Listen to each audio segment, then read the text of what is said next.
الشيطان الرجيم. بسم الله الرحمن الرحيم.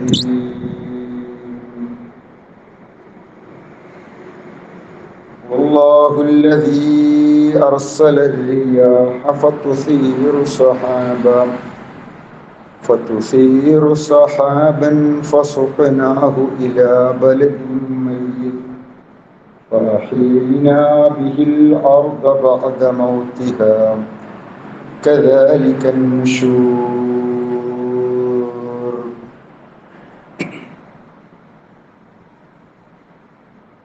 വിശ്വാസികൾ, സുഹൃത്തുക്കൾ,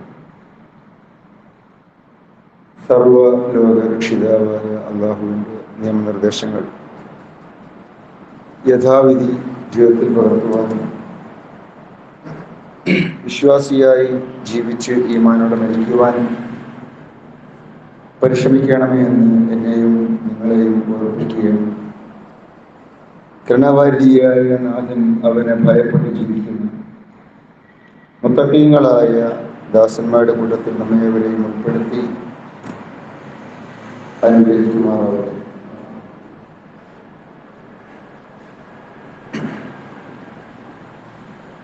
ഓരോ ദിവസവും ഓരോ നിമിഷവും നാം ഓരോരുത്തരും അനുഭവിച്ചുകൊണ്ടിരിക്കുന്ന അള്ളാഹുവിൻ്റെ അപാരമായ അനുഗ്രഹങ്ങൾ, ആ അനുഗ്രഹങ്ങൾക്ക് നന്ദി കാണിക്കുക, ശുക്ർ ഉള്ളവനായി മാറുക എന്നുള്ളത് നാം ഓരോരുത്തരുടെയും ബാധ്യതയാണ്. എണ്ണിയാലൊടുങ്ങാത്ത അനുഗ്രഹങ്ങളാണ് ഓരോ നിമിഷത്തിലും മനുഷ്യൻ എന്ന നിലയ്ക്ക് നാം ഓരോരുത്തരും അനുഭവിച്ചു കൊണ്ടിരിക്കുന്നത്, ആസ്വദിച്ചു കൊണ്ടിരിക്കുന്നത്. വിശുദ്ധ ഖുർആൻ 56-ാമത്തെ അധ്യായം സൂറ അൽ വാഖിഅയിലൂടെ ചോദിക്കുന്ന ചില ചോദ്യങ്ങളുണ്ട്. അഫറഅയ്തും മാ തഹറുസൂൻ, നിങ്ങൾ ചെയ്യുന്ന കൃഷിയെക്കുറിച്ച് നിങ്ങൾ ചിന്തിച്ചിട്ടുണ്ടോ? അഅൻതും തസ്റഊന അം നഹ്നു അസ്സാരിഊൻ, യഥാർത്ഥത്തിൽ ആ കൃഷി മുളപ്പിക്കുന്നത്, അതിനെ വളർത്തുന്നത്, അതിൽ നിന്ന് ധാന്യങ്ങളും ഫലങ്ങളും ഉൽപ്പാദിപ്പിക്കുന്നത് നിങ്ങളാണോ അതല്ല നാം ആണോ? തുടർന്ന് അല്ലാഹു ചോദിക്കുന്നു, ഫറഅയ്തുമുൽ മാഅ അല്ലദീ തശ്റബൂൻ, ദാഹിക്കുമ്പോൾ നിങ്ങൾ കുടിക്കുന്ന വെള്ളത്തെക്കുറിച്ച്, ദാഹജലത്തെക്കുറിച്ച് നിങ്ങൾ ചിന്തിച്ചു നോക്കിയിട്ടുണ്ടോ? അഅൻതും അൻസൽതുമൂഹു മിനൽ മുസ്ൻ അം നഹ്നുൽ മുൻസിലൂൻ, കാർമേഘ കീറുകളിൽ നിന്ന് ആ വെള്ളം ഇറക്കിയിരിക്കുന്നത് നിങ്ങളാണോ അതല്ല നാം ആണോ? ശേഷം അല്ലാഹു പറയുന്നു, ലൗ നശാഉ ജഅൽനാഹു ഉജാജ, നാം ഉദ്ദേശിച്ചിരുന്നുവെങ്കിൽ അതിനെ നാം കലർപ്പുള്ള അരുചികരമായ വെള്ളമാക്കി മാറ്റുമായിരുന്നു. അഫലാ തഷ്കുറൂൻ, ഇങ്ങനെയൊക്കെ അപാരമായ അനുഗ്രഹങ്ങൾ നിങ്ങൾക്ക് ചെയ്തു തന്നിട്ടും എന്തേ മനുഷ്യരെ നിങ്ങൾ നന്ദിയില്ലാത്തവരായി മാറിയത്, നന്ദിയുള്ളവരല്ലാതെ ആയിപ്പോയത്? നമുക്കറിയാം, നാം മാർക്കറ്റിൽ നിന്ന് വാങ്ങുന്ന വിഭവങ്ങൾ, ഭക്ഷ്യവസ്തുക്കളായി നാം ഉപയോഗിക്കുന്ന വസ്തുക്കൾ ഏതൊന്നായിരിക്കട്ടെ, അത് ഏത് കമ്പനിയിൽ നിന്ന്, ഏത് ഫാക്ടറിയിൽ നിന്ന്, ഏത് രൂപത്തിൽ ഒരു പ്രൊഡക്റ്റായി, ഉൽപ്പന്നമായി പുറത്തു വന്നതാവട്ടെ, അതിൻ്റെ എല്ലാം അസല്, അതെല്ലാം നിർമ്മിക്കപ്പെട്ടിരിക്കുന്നത് ഈ ഭൂമുഖത്ത് മുളച്ചു പൊന്തിയ ഏതെങ്കിലും ഒരു വസ്തുവിൽ നിന്നാണ്. അതല്ലാതെ ഒരു മനുഷ്യനും ഈ ആധുനിക കാലഘട്ടത്തിൽ പോലും മനുഷ്യന് കഴിക്കുവാൻ ഉതകുന്ന ഒരു വിഭവം ഈ ഭൂമുഖത്ത് മുളച്ചതല്ലാതെ സ്വന്തമായി ഉൽപ്പാദിപ്പിച്ച് ഉണ്ടാക്കുക എന്നുള്ളത് അസാധ്യമാണ്. മനുഷ്യനത് കഴിയുകയില്ല. അള്ളാഹുവിന്റെ അനുഗ്രഹം കൊണ്ടാണ് ഭൂമിയെ അള്ളാഹു ഈ രീതിയിൽ സംവിധാനിച്ചിരിക്കുന്നത്. നമുക്കറിയാം, കൃഷിക്ക് അനുയോജ്യമായ ഒരു ഗോളം മനുഷ്യൻ കണ്ടെത്തിയത് ഇന്ന് ഭൂമുഖം മാത്രമാണ്. മറ്റ് ഗ്രഹങ്ങളെക്കുറിച്ചും ഗോളങ്ങളെക്കുറിച്ചും ഉപഗ്രഹങ്ങളെക്കുറിച്ചുമൊക്കെ ആഴത്തിൽ മനുഷ്യൻ ഗവേഷണം നടത്തുന്നുണ്ട് എങ്കിലും അവിടെയൊന്നും മനുഷ്യന് ജീവിക്കുവാൻ സാധിക്കുന്ന ഒരു അന്തരീക്ഷം, കൃഷി ചെയ്യാൻ അനുഗുണമായ ഒരു സാഹചര്യം കണ്ടെത്തുവാൻ ഇതുവരെ മനുഷ്യന് സാധിച്ചിട്ടില്ല. ഇത് അള്ളാഹുവിന്റെ ദൃഷ്ടാന്തമായിട്ടാണ് അള്ളാഹു പഠിപ്പിക്കുന്നത്. സൂറ യാസീനിലൂടെ അള്ളാഹു പ്രസ്താവിക്കുന്ന ഒരു കാര്യമുണ്ട്.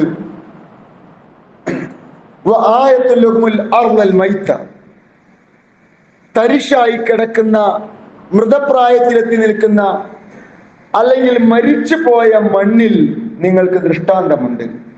ഉണങ്ങി വരണ്ട് കിടക്കുന്ന ഭൂമി.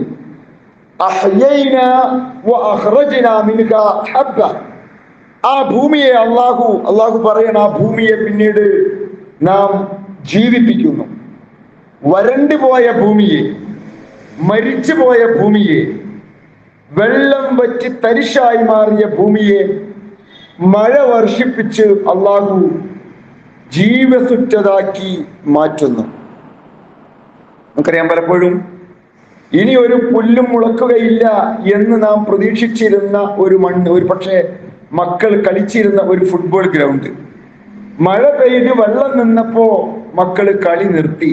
ഒരു മാസം കഴിഞ്ഞ് നമ്മൾ ആ വഴി ചെന്ന് നോക്കുമ്പോ ഇതുവരെ ചുവന്നു നിന്നിരുന്ന, അല്ലെങ്കിൽ ചെമ്മണ്ണ് കൊണ്ട് തിളങ്ങിയിരുന്ന ആ ഭൂമി ഇപ്പോൾ ഒരു പച്ച പരവതാനി വിരിച്ചതുപോലെ അവിടെ ആകെപ്പാടെ മുളച്ചു പൊങ്ങിയിരിക്കുന്നു. ആ ഭൂമിക്ക് വീണ്ടും ഒരു പുതുജീവൻ കൈവന്നിരിക്കുന്നു. ഇത് അള്ളാഹുവിന്റെ ദൃഷ്ടാന്തമാണ്. അതിനുശേഷം ആ മണ്ണിൽ നിന്ന് അള്ളാഹു ധാന്യങ്ങളെ ഉൽപ്പാദിപ്പിക്കുന്നു. അതിൽ നിന്ന് നിങ്ങൾ ഭക്ഷിക്കുകയും ചെയ്യുന്നു. ആ ഭൂമിയിൽ അള്ളാഹു പിന്നീട് തോട്ടങ്ങൾ ഉണ്ടാക്കുന്നു. മിന്നഹയിൽ, മനോഹരമായ ഈന്തപ്പനത്തോട്ടങ്ങൾ, മുന്തിരിത്തോട്ടങ്ങൾ, ആ ഈന്തപ്പനത്തോട്ടങ്ങൾക്കും മുന്തിരിത്തോപ്പുകൾക്കും ഇടയിലൂടെ അള്ളാഹു മനോഹരമായ നീരുറവകളെ ഉൽപ്പാദിപ്പിച്ച് ഒഴുക്കി വിടുകയും ചെയ്യുന്നു. എന്തിനു വേണ്ടിയാണ് അള്ളാഹു ഇതൊക്കെ ചെയ്തത്? അള്ളാഹു നിങ്ങൾക്ക് വേണ്ടി ഉൽപ്പാദിപ്പിച്ചിരിക്കുന്ന പഴവർഗ്ഗങ്ങളിൽ നിന്ന് നിങ്ങൾ ഭക്ഷിക്കുന്നതിന് വേണ്ടി നിങ്ങളുടെ കൈകൾ പ്രവർത്തിച്ചത് കൊണ്ടുള്ള വിഭവങ്ങൾ, നിങ്ങളുടെ കൈകൾ അള്ളാഹുവിന്റെ നിർദ്ദേശത്തിന്റെ അടിസ്ഥാനത്തിൽ, അള്ളാഹുവിന്റെ അനുഗ്രഹങ്ങൾ ഉപയോഗപ്പെടുത്തിക്കൊണ്ട് നിങ്ങളുടെ കൈകൾ പ്രവർത്തിച്ചതിന്റെ അടിസ്ഥാനത്തിൽ ഉൽപ്പാദിപ്പിക്കപ്പെടുന്ന പഴവർഗ്ഗങ്ങൾ, ധാന്യങ്ങൾ, വിഭവങ്ങൾ നിങ്ങൾക്ക് ഭക്ഷിക്കുന്നതിന് വേണ്ടി മനുഷ്യന്റെ പ്രവർത്തനത്തെ പ്രോത്സാഹിപ്പിച്ചുകൊണ്ടാണ് ഖുർആൻ ഇവിടെ സംസാരിക്കുന്നത്. അഫ്ലാ തശ്കുറൂൻ. എന്നിട്ട് അല്ലാഹു ചോദിക്കുന്നു, എന്താണ് നിങ്ങൾ നന്ദി കാണിക്കാത്തത്? ഇതിനൊക്കെ നിങ്ങൾ നന്ദി കാണിക്കുന്നില്ലേ? അള്ളാഹുവിന്റെ അനുഗ്രഹങ്ങൾക്ക് നിങ്ങൾ നന്ദി കാണിക്കുന്നില്ലേ? ഇവിടെ വിശുദ്ധ ഖുർആൻ, വിശുദ്ധ ഇസ്ലാം ഈ ഭൂമുഖത്തെ നന്മയ്ക്ക് വേണ്ടി മനോഹരമായി ഉപയോഗപ്പെടുത്തണമെന്നും അള്ളാഹുവിന്റെ അനുഗ്രഹങ്ങൾ ആ അർത്ഥത്തിൽ നേടിയെടുക്കുന്നതിന് വേണ്ടി നിങ്ങൾ അധ്വാനിക്കണമെന്നും ആ അധ്വാനിക്കുന്ന പ്രവർത്തനം തീർച്ചയായിട്ടും അള്ളാഹുവിന്റെ മാർഗത്തിലുള്ള ഒരു കർമ്മമാണ് എന്നും നമ്മളെ തുര്യപ്പെടുത്തുകയാണ്. നിങ്ങൾ റസൂലുള്ളാഹി സ്വല്ലല്ലാഹു അലൈഹി വസല്ലമയുടെ ഹദീസുകൾ നമുക്ക് പരിശോധിച്ച് നോക്കിയാൽ കൃഷിയോടുള്ള, കാർഷിക വൃത്തിയോടുള്ള, ഭൂമിയിൽ നിന്ന് വിത്തിറക്കിക്കൊണ്ട് വിളവുൽപാദിപ്പിക്കുന്നതിനെ പ്രോത്സാഹിപ്പിച്ചുകൊണ്ടുള്ള നിരവധി വാക്യങ്ങളും പ്രസ്താവനകളും ഖുർആനിലും ഹദീസിലും നമുക്ക് കാണുവാൻ സാധിക്കും. ഇസ്ലാം അതിനെ എമ്പാടും പ്രോത്സാഹിപ്പിച്ചിട്ടുണ്ട്. ഈ ഭൂമുഖത്ത് ജീവൻ നിലനിൽക്കുന്നത് കർഷകർ നിലനിൽക്കുന്നത് കൊണ്ടാണ്. ഈ ഭൂമുഖത്ത് മാനവരാശിക്ക് നിലനിൽക്കാൻ സാധിക്കുന്നത് കർഷകർ മണ്ണിലേക്ക് ഇറങ്ങി അധ്വാനിക്കാൻ തയ്യാറാവുന്നത് കൊണ്ടാണ്. അതുകൊണ്ട് തന്നെ ആ ഒരു വിഭാഗത്തെ, ആ ഒരു പ്രവർത്തനത്തെ ഒരുപാട് ശ്ലാഘിക്കുന്ന, പ്രോത്സാഹിപ്പിക്കുന്ന വചനങ്ങൾ ഖുർആനിലും ഹദീസിലും നമുക്ക് വായിച്ചെടുക്കുവാൻ സാധിക്കുന്നു. അനസ് ബിൻ മാലിക് റളിയല്ലാഹു അൻഹു ഖാല റസൂലുള്ളാഹി സ്വല്ലല്ലാഹു അലൈഹി വസല്ലം, റസൂലുള്ളാഹി സ്വല്ലല്ലാഹു അലൈഹി വസല്ലം പറഞ്ഞതായിട്ട് അനസ് ബിൻ മാലിക് റളിയല്ലാഹു അൻഹു റിപ്പോർട്ട് ചെയ്യപ്പെടുന്ന വചനം, മാ മിൻ മുസ്ലിമിൻ യഗ്രിസു ഗർസൻ, ഒരു മുസ്ലിം അല്ലെങ്കിൽ ഒരു മനുഷ്യൻ, അവിടെ മുസ്ലിം എന്ന് പറയുമ്പോൾ ഒരു മനുഷ്യനെ ഉദ്ദേശിച്ചുകൊണ്ട് ഖുർആൻ പ്രസ്താവിക്കുകയാണ്. റസൂലുള്ളാഹി സ്വല്ലല്ലാഹു അലൈഹി വസല്ലം പറയുകയാണ്, യഗ്രിസു ഗർസൻ, തീർച്ചയായിട്ടും അവൻ മണ്ണിൽ ഒരു കൃഷി ഇറക്കുന്നു, ഔ യസ്റഉ സർഅൻ, അല്ലെങ്കിൽ ഒരു വിളവ് ഇറക്കുന്നു, ഫയഅകുലു മിൻഹു ത്വയ്റ, എന്നിട്ട് അതിൽ നിന്ന് പക്ഷികൾ തിന്നുന്നു, ഫയഅകുലു മിൻഹു ത്വയ്റ ഔ ഇൻസാന, അല്ലെങ്കിൽ മനുഷ്യർ ഭക്ഷിക്കുന്നു, ഔ ബഹീമത്തൻ, ത്വയ്റ, ഇൻസാൻ, ബഹീമത്ത്,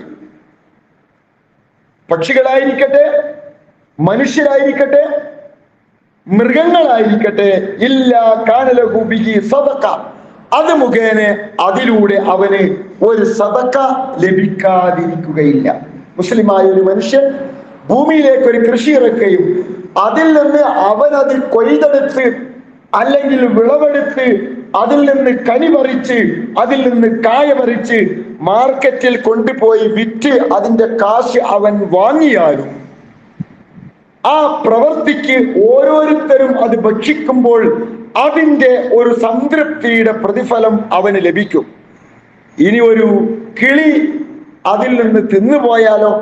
ചില പ്രദേശങ്ങളിലൊക്കെ ഈ അടുത്ത് നമ്മുടെ രാജ്യത്തേക്കും ഒരു തരം വെട്ടുകിളികൾ കൂട്ടത്തോടെ അറ്റാക്ക് നടത്തിയ ഒരു വാർത്ത നമ്മൾ കേട്ടിരുന്നു. അങ്ങനെ ഒരു അറ്റാക്ക് നമ്മുടെ കൃഷിയിടത്തിൽ സംഭവിച്ചാൽ പോലും പലപ്പോഴും നമ്മുടെയൊക്കെ കർഷകരുടെ പരാതി, പന്നികളുടെ ശല്യം, അതേപോലെ തന്നെ കുരങ്ങന്മാരുടെ ശല്യം, ഇവരൊക്കെ വന്നിട്ട് ഒരു പക്ഷെ വിളവ് നശിപ്പിക്കുന്നു. തീർച്ചയായിട്ടും ഇത്തരം പ്രശ്നങ്ങൾ ഉണ്ടാകുമ്പോൾ അതിനെ പ്രതിരോധിക്കുവാനുള്ള ഗവൺമെന്റ് അംഗീകരിക്കുന്ന മാർഗങ്ങളൊക്കെ നമ്മൾ സ്വീകരിക്കണം.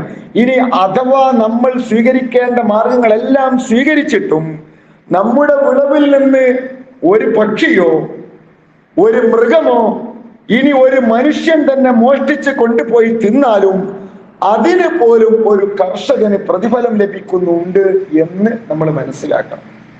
അത്രയും വലിയ ഒരു സ്തുത്യർഹമായ കർമ്മമായിട്ടാണ് ഇസ്ലാം ഇതിനെ നോക്കിക്കാണുന്നത്. അതിന്റെ അർത്ഥം വേലിക്ക് വിളക്ക് വേലി കെട്ടേണ്ടതില്ല എന്നോ ആരും കയറി ഇറങ്ങിക്കോട്ടെ എന്നല്ല. അതിന്റെ പ്രൊട്ടക്ഷൻ നമ്മുടെ ബാധ്യതയാണ്. പക്ഷെ അഥവാ നാം ചെയ്യേണ്ടതൊക്കെ ചെയ്തിട്ടും അതിൽ നിന്ന് വല്ലതും നമുക്ക് മറ്റാരെങ്കിലും തിന്നുപോയാൽ അതിനെ പഴിക്കുകയോ ശപിക്കുകയോ കുറ്റം പറയുകയോ ചെയ്യാതെ അതിൽ ഒരു പ്രതിഫലം പ്രതീക്ഷിച്ചാൽ ഒരു മുസ്ലിമിന് അതിനും അർഹതയുണ്ട് എന്നാണ് റസൂലുള്ളാഹി സ്വല്ലല്ലാഹു അലൈഹി വസല്ലമയുടെ ഈ വചനം ഇവിടെ പഠിപ്പിക്കുന്നത്.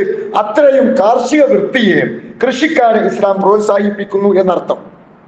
മാത്രമല്ല, കൃഷിക്കാർക്ക് ഇസ്ലാം നൽകിയിരിക്കുന്ന ചില പരിഗണനകൾ ഹദീസിലൂടെ നമുക്ക് വായിച്ചെടുക്കുവാൻ സാധിക്കും.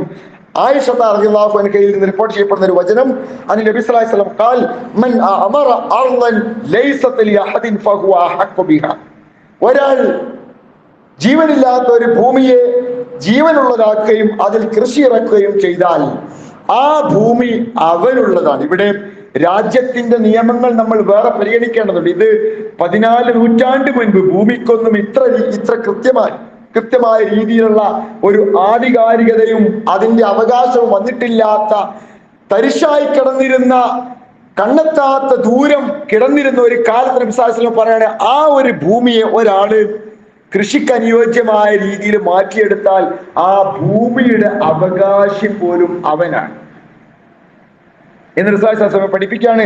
അതേപോലെ തന്നെ മൻ അഹ്യാ അർളൻ മൈത ഫഹിയ ലഹു, ആരെങ്കിലും മരിച്ചു പോയ ഒരു ഭൂമിയെ ജീവിപ്പിച്ചാൽ ആ ഭൂമി അവനുള്ളതാണ് എന്ന് കാണിക്കുന്ന മറ്റു വചനങ്ങൾ നമുക്ക് കാണുവാൻ സാധിക്കും. ഇവിടെ ഇതിന്റെ അർത്ഥം നമ്മളിവിടെ വേലി കെട്ടി പുഴയോരത്തോ റോഡോരത്തോ തിരിക്കുന്നത് നമ്മുടേതാണ് എന്ന ഇന്നത്തെ ഒരു നിയമവ്യവസ്ഥിതിയെ ലംഘിച്ചുകൊണ്ടല്ല ഞാൻ സംസാരിക്കുന്നത്.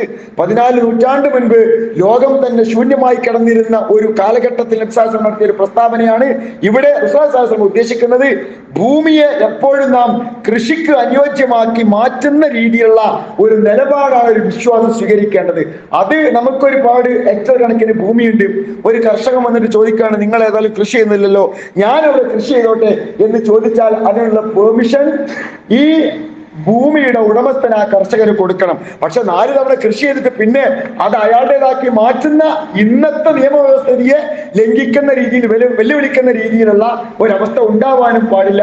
എന്നാൽ ആളില്ലാത്ത ഭൂമി ഒരുത്തൻ കൃഷിക്ക് വേണ്ടി പണ്ട് ചെയ്തതുപോലെ ഉപയോഗപ്പെടുത്തിയാൽ അതിന്റെ അവകാശം അവനാണ് എന്ന് നബി സല്ലല്ലാഹു അലൈഹി വസല്ലം പഠിപ്പിക്കാണ്. അത്രയും ഈ ഒരു പ്രവൃത്തിയെ അള്ളാഹുവിന്റെ പ്രവാചകൻ ഇസ്ലാം ഖുർആൻ പ്രോത്സാഹിപ്പിക്കുന്നു എന്നാണ് ഇതിൽ നമുക്ക് മനസ്സിലാക്കുവാൻ സാധിക്കുന്നത്. നമുക്കറിയാലോ, ഇബ്രാഹിം നബി സ്വല്ലല്ലാഹു അലൈഹി വസല്ലം ഇസ്മായിൽ നബി സ്വല്ലല്ലാഹു അലൈഹി വസല്ലമിനെയും ഉമ്മയെയും മക്കയിൽ കൊണ്ടുപോയി പാർപ്പിച്ച കാലഘട്ടം ഖുർആൻ അതിനെ കുറിച്ച് പറയുന്നുണ്ട്.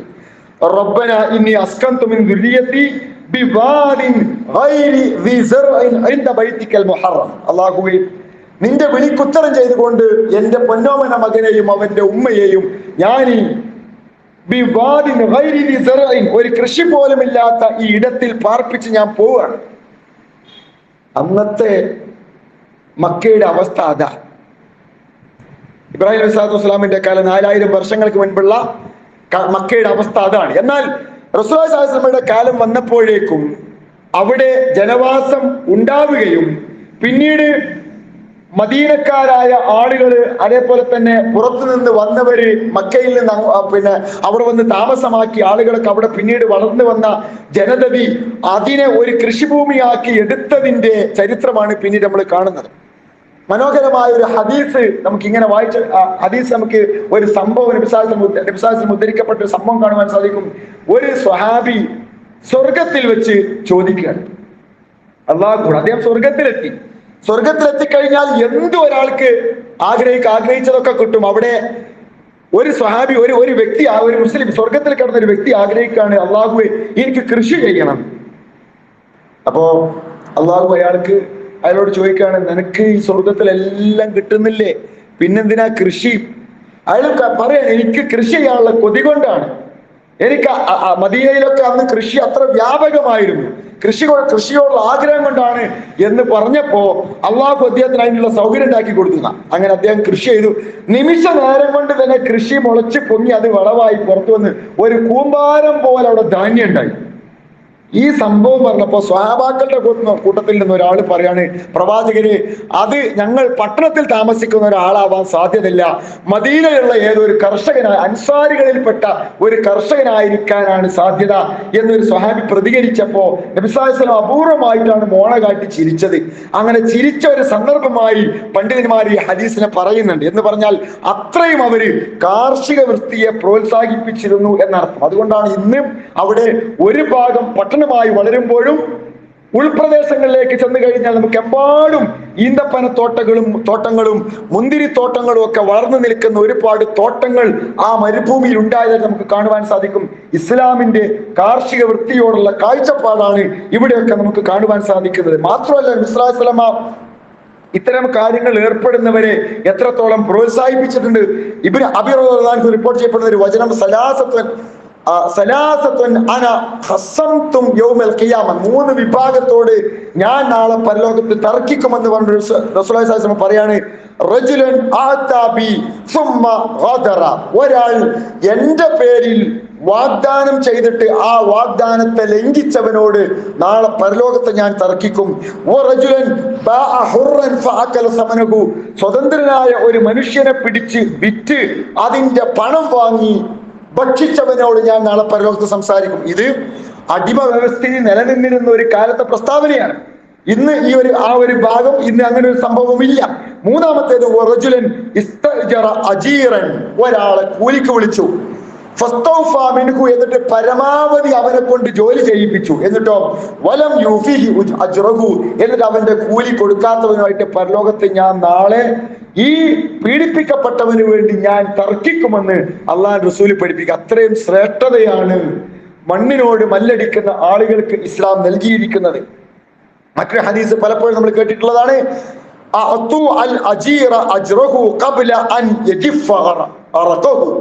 നിങ്ങൾ ജോലി ചെയ്തവന് അവന്റെ വിയർപ്പ് വറ്റുന്നതിന് മുൻപ് കൂലി കൊടുക്കുക. നമ്മുടെ നാട്ടിൽ ജോലി ചെയ്യുന്നവരും ജോലി ചെയ്യിക്കുന്നവരുമുണ്ട്. ജോലി ചെയ്യിക്കുന്ന ആളുകൾക്ക് ജോലിക്കാരനോടുള്ള ഉത്തരവാദിത്തത്തെ കുറിച്ച് റസൂലുള്ളാഹി സ്വല്ലല്ലാഹു അലൈഹി വസല്ലം കൃത്യമായി പഠിപ്പിച്ചു തന്നിട്ടുണ്ട്. നമ്മളെ ഇഷ്ടം പോലെ ജോലി ചെയ്യിക്കുക, എന്നിട്ട് നമുക്ക് തോന്നിയത് കൂലി കൊടുക്കുക എന്നുള്ളത് ഇസ്ലാം അംഗീകരിക്കുന്നില്ല. അതോടൊപ്പം തന്നെ ജോലിക്കാർക്ക് ക്ഷാമം നേരിടുന്ന ഒരു കാലഘട്ടത്തിൽ എന്തെങ്കിലും ഒരു സംരംഭം നടത്തുന്ന ആളുകളെ മുഴുവനും പ്രയാസപ്പെടുത്തുന്ന രീതിയിൽ കൂലിക്കാർ നാട്ടിൽ പ്രയാസമുണ്ടാക്കുന്ന ഒരു സാഹചര്യവും ഒരു നാട്ടിൽ ഉണ്ടാവാൻ പാടില്ല. പലപ്പോഴും അങ്ങനെയും ആളുകൾ പ്രയാസം അനുഭവിക്കുന്നുണ്ട്. നാട്ടിൽ കേട്ടുകേൾവിയില്ലാത്ത കൂലി, ഒരിക്കലും ചിന്തിക്കാൻ സാധിക്കാത്ത പ്രതിഫലം ചോദിച്ചുകൊണ്ട് ഒരു പക്ഷേ റെയർ ആയിട്ടുള്ള ചില കാര്യങ്ങളിൽ ഏർപ്പെടുന്ന ആളുകൾ, അതിന് സ്കിൽഡായ വേറെ ആളുകൾ ഇല്ലാത്തത് കൊണ്ട് ഇവനെ തന്നെ വിളിക്കേണ്ടി വരും. അങ്ങനെ അവനെ തന്നെ വിളിക്കുമ്പോ എനിക്ക് ചെയ്യാൻ പറ്റാത്ത ഒരു കാര്യത്തെ, ഒരു നിസ്സാരമായ കാര്യത്തിന് വേണ്ടി ഒരു പക്ഷെ ഞാൻ ഒരുത്തനെ വിളിക്കുമ്പോ ഒരു അരമണിക്കൂർ സേവനത്തിന് അല്ലെങ്കിൽ ഒരു ദിവസത്തെ സേവനത്തിന് ഒരിക്കലും ചോദിക്കാൻ പാടില്ലാത്ത കൂലി ചോദിച്ചുകൊണ്ട് ഒരു സംരംഭം നടത്തുന്നവനെ പ്രയാസപ്പെടുത്തുന്നതിനെയും ഇസ്ലാം അംഗീകരിക്കുന്നില്ല. ഇവിടെ രണ്ടിനും ഇടക്കുള്ള ഒരു മുതവസ്സിത്തായ നിലപാടാണ് ഒരു മുസ്ലിം സ്വീകരിക്കേണ്ടത് എന്നുകൂടി ആ കൂട്ടത്തിൽ നമ്മൾ മനസ്സിലാക്കുക. ഏത് കാര്യത്തെക്കുറിച്ചും നമ്മുടെ രാജ്യത്തിനൊരു കാഴ്ചപ്പാടുണ്ട്, ഇസ്ലാമിനും ഒരു കാഴ്ചപ്പാട്. നമ്മുടെ രാജ്യത്തിന്റെ ഒരു പാരമ്പര്യം നമുക്കറിയാം. ഇന്ത്യ രാജ്യം തീർച്ചയായിട്ടും കർഷക വൃത്തിയിൽ ഏർപ്പെടുന്ന പാരമ്പര്യമുള്ള ഒരു രാജ്യമാണ് നമ്മുടെ രാജ്യം എന്ന് പറയുന്നത്. നമ്മുടെ രാജ്യം ഒരു കാർഷിക രാജ്യമാണ്. ജയ് കിസാൻ എന്ന് പറയുന്ന ഒരു പഴയ മുദ്രാവാക്യം ഒരു പക്ഷെ നമ്മൾ കേട്ടിട്ടുണ്ടായിരിക്കും. ഇവിടെ ഈ ഒരു പ്രദേശത്തിന്റെ, രാജ്യത്തിന്റെ, നമ്മുടെ പ്രദേശത്തിന്റെയൊക്കെ ഇത്തരം സംവിധാനങ്ങൾ നിലനിൽക്കുന്നതിനുള്ള ഒരു ആസൂത്രണം നമ്മുടെ ഓരോരുത്തരുടെയും മനസ്സിലുണ്ടായിരിക്കണം. ഒരാള് കപ്പുണ്ടാക്കാൻ തുടങ്ങിയാൽ എല്ലാവരും കപ്പുണ്ടാക്കുക. ഒരാള് വേറെന്തെങ്കിലും വാഴ വെക്കാൻ തുടങ്ങിയാൽ എല്ലാവരും വാഴ വെക്കുക. അങ്ങനെയാകുമ്പോ സ്വാഭാവികമായിട്ടും നാട്ടിൽ ഇത്തരം വിളകൾക്ക് ഇടിവ് സംഭവിക്കും. അത് പ്രദേശത്തിന്റെ സന്തുലിതാവസ്ഥ നഷ്ടപ്പെടും. നേരെ മറിച്ച് ഒരു കാഴ്ചപ്പാട് ഈ വിഷയത്തിൽ നമുക്ക് ഓരോരുത്തർക്കും, നമുക്കറിയാം ഇന്ന് മാർക്കറ്റിൽ ഉണ്ടാകുന്ന ഇതൊന്നും ഒരു പക്ഷെ മനസ്സിലാവാത്ത ആളുകളാണ് നമ്മളെല്ലാവരും. പക്ഷെ പലപ്പോഴും ഒരുത്തൻ ഓടിയാൽ അവന്റെ പിന്നാലെ ഓടുക, ഒരുത്തൻ ചപ്പാത്തി കമ്പനി തുടങ്ങിയാൽ എല്ലാവരും അത് തുടങ്ങുക എന്ന രീതിയിൽ ട്രെൻഡിന് പിന്നാലെ പോയി പരാജയപ്പെടുന്ന ഒരു ദുരന്തം ഒരു മുസ്ലിമിന് സംഭവിച്ചുകൂടാ. യൂസുഫ് നബി സ്വല്ലല്ലാഹു അലൈഹി വസല്ലമിന്റെ കഥ പറയുന്നത് മനോഹരമായ ഒരു ആസൂത്രണം നമുക്ക് കാണുവാൻ സാധിക്കും. യൂസുഫ് നബി സ്വല്ലല്ലാഹു അലൈഹി വസല്ലമിനെ പിടിച്ചിട്ട് ജയിലിലിട്ടു. ആ സന്ദർഭത്തിലാണ് ആ ജയിലിലുണ്ടായിരുന്ന ചില ആളുകളുടെ സ്വപ്നത്തിന് അദ്ദേഹം വ്യാഖ്യാനം നൽകുന്നത്. അങ്ങനെ നാട്ടിൽ ചില പ്രയാസങ്ങൾ വരാൻ തുടങ്ങിയപ്പോഴാണ് രാജാവ് ഒരു സ്വപ്നം കണ്ടത്. ഞാൻ കൂടുതൽ വിശദീകരിക്കുന്നില്ല. എന്താ രാജാവ് കണ്ട സ്വപ്നം? 7 തടിച്ച പശുക്കൾ 7 മെലിഞ്ഞ പശുക്കളെ തിന്നുന്നു, 7 പച്ചക്കതിര് 7 ഉണങ്ങിയ കതിര്. ഇതിന്റെ വ്യാഖ്യാനം എന്താണെന്ന് ചോദിച്ചപ്പോ അന്നാട്ടിലുണ്ടായിരുന്ന സ്വപ്ന വ്യാഖ്യാതാക്കളെല്ലാം പലതും പറഞ്ഞു. ഇതൊന്നും ശരിയായ സ്വപ്നമൊന്നും അല്ല എന്നൊക്കെ പറഞ്ഞു. അങ്ങനെ ഇരിക്കുമ്പോഴാണ് രാജാവിന് ഒരാൾ, ഇങ്ങനെ ജയിലിലൊരാളുണ്ട് യൂസുഫ് എന്നാ പേര് എന്ന് പറഞ്ഞത്. യൂസുഫ് നബിയെ കൊണ്ടുവന്നു. അദ്ദേഹം ആ സ്വപ്നത്തിന് വ്യാഖ്യാനം കൊടുത്തു. മനോഹരമായി ഖുർആൻ അത് പ്രസ്താവിക്കുന്നുണ്ട്. യൂസുഫ് അയ്യുഹ സിദ്ദീഖ് ഇഫ്തിനാ ഫീ സബ്ഇ ബഖറാത്തിൻ സിമാനിൻ യഅകുലുഹുന്ന സബ്ഉൻ ഇജാഫ് വതിസ്അ വസബ്ഉ സുംബുലാത്തിൻ ഖുദരിൻ വഉഖറ യാബിസാത്ത് ഖാല തസ്റഊന സബ്ഉ സിനീന ദഅബ. അദ്ദേഹം പറഞ്ഞു, നിങ്ങൾ തുടർച്ചയായി 7 വർഷം കൃഷി ചെയ്യുക. 7 വർഷം കൃത്യമായി കൃഷി ചെയ്യുക. എന്നിട്ടോ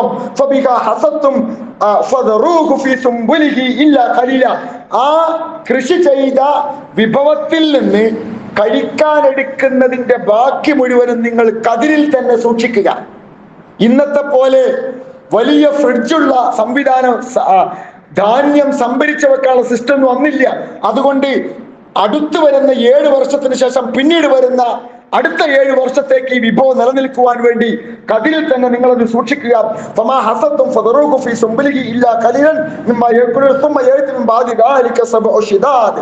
അതിനുശേഷം 7 ക്ഷാമത്തിന്റെ വർഷം വരാനുണ്ട്. അന്ന് നിങ്ങൾക്ക് ഈ കതിരിൽ നിങ്ങൾ സൂക്ഷിച്ചത് നിങ്ങൾക്ക് ഉപയോഗിക്കാൻ പറ്റും. പിന്നീട് അതിൽ നിന്ന് സ്വല്പം ബാക്കി വരും. അത് ഉപയോഗിച്ച് പിന്നത്തെ 7 വർഷം നിങ്ങൾ കൃഷി ചെയ്യണം. അങ്ങനെ 7, 14, 21 വർഷത്തെ ഒരു പ്ലാനിങ് ആണ് അവതരിപ്പിക്കുകയാണ് യൂസുഫ് നബി സ്വല്ലല്ലാഹു അലൈഹി വസല്ലം. ഇതിന്റെ അർത്ഥം എന്താ? ഒരു പ്ലാനിങ് ഇതിലൊക്കെ നമുക്ക് ഉണ്ടായിരിക്കണം. ഒരു 6 മാസത്തെ പ്ലാനിങ് പോരാ, ഒരു ലൈഫ് പ്ലാൻ ഇത്തരം സംഗതികളിൽ ഒരു വിശ്വാസിക്ക് ഉണ്ടായിരിക്കണം എന്ന് കൂടി ഖുർആൻ ഈ വിഷയത്തിൽ നമ്മളെ ഉത്ബുദ്ധരാക്കുന്നുണ്ട്. രാജ്യത്തിന്റെ പോക്ക് എങ്ങോട്ടായാലും വിശ്വാസികൾ എന്നുള്ള നിലക്ക് ഈ വിഷയത്തിലൊക്കെ നമുക്കൊരു കാഴ്ചപ്പാടുണ്ട്. അത് ഉൾക്കൊള്ളുവാനും അത് ജീവിതത്തിൽ പകർത്തുവാനും വിശ്വാസികളായ നാം ഓരോരുത്തരും ബാധ്യസ്ഥരാണ്. അതിനുവേണ്ടി നമ്മൾ കാര്യങ്ങൾ മനസ്സിലാക്കുകയും ജീവിതത്തിൽ പകർത്തുകയും ചെയ്യുക. അല്ലാഹുവോട് പ്രാർത്ഥിക്കുക, അവൻ നമ്മെ കാത്തുരക്ഷിക്കുമാറാവട്ടെ.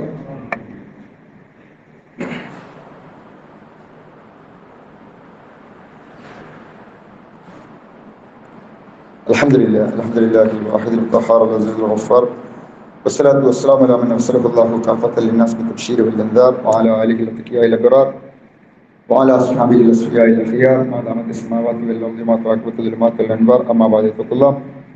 വിശ്വാസികളെ, അല്ലാഹുവിന്റെ നിയമം നിർദ്ദേശിക്കുന്ന വിശുദ്ധ ഖുർആനിലെ 35-ാമത്തെ അധ്യായം സൂറ ഫാത്തിറിലെ 9-ാമത്തെ ആയത്താണ് ആമുഖമായി ഞാൻ നിങ്ങൾ ഓതി കേൾപ്പിച്ചത്.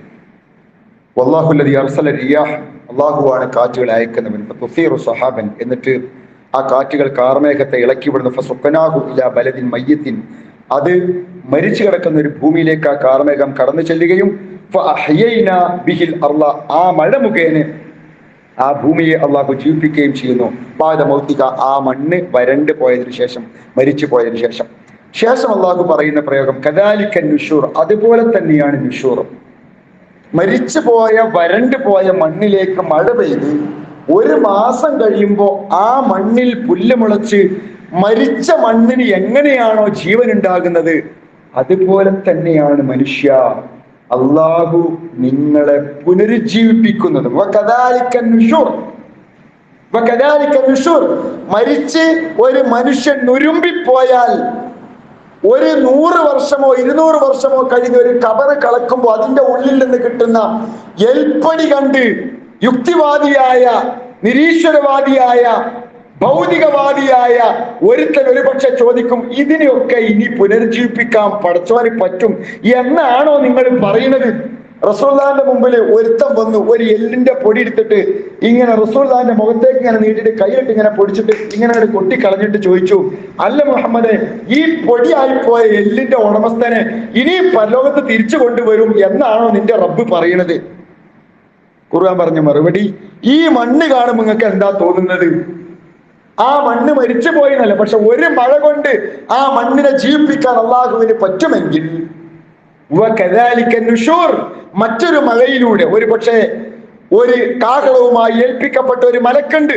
ആ മലക്ക് ചെയ്യുന്നത് എന്താണ് നമുക്കറിയുകയില്ല. അതിനെക്കുറിച്ച് ഖുർആൻ പ്രസ്താവിച്ചത് അല്ലെങ്കിൽ ഹദീസിൽ വന്നത് ഒരു കാഹളത്തിൽ ഊതുന്ന ഒരു മലക്ക്, അവിടെ എന്ത് സംഭവിക്കുന്നു അല്ലാഹു അലം.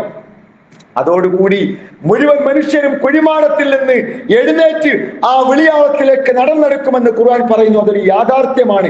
ഈ ഭൂമി വീണ്ടും വീണ്ടും പച്ചപ്പ് വരുന്നത് യാഥാർത്ഥ്യമാണെങ്കിൽ മനുഷ്യ നീ മുളച്ചു വരും എന്നുള്ളതും ഒരു സത്യമാണ്. ആ ഒരു ബോധം കൂടി ഇതിലൂടെ ഉൾക്കൊള്ളുവാൻ വേണ്ടി, മനസ്സിലാക്കുവാൻ വേണ്ടി ഖുർആൻ കൃഷിയെയും മനുഷ്യന്റെ പുനർജീവനത്തെയും കണക്ട് ചെയ്തുകൊണ്ട് സംസാരിക്കുന്ന ഒരുപാട് പ്രയോഗങ്ങൾ ഖുർആനിൽ കാണുവാൻ സാധിക്കും.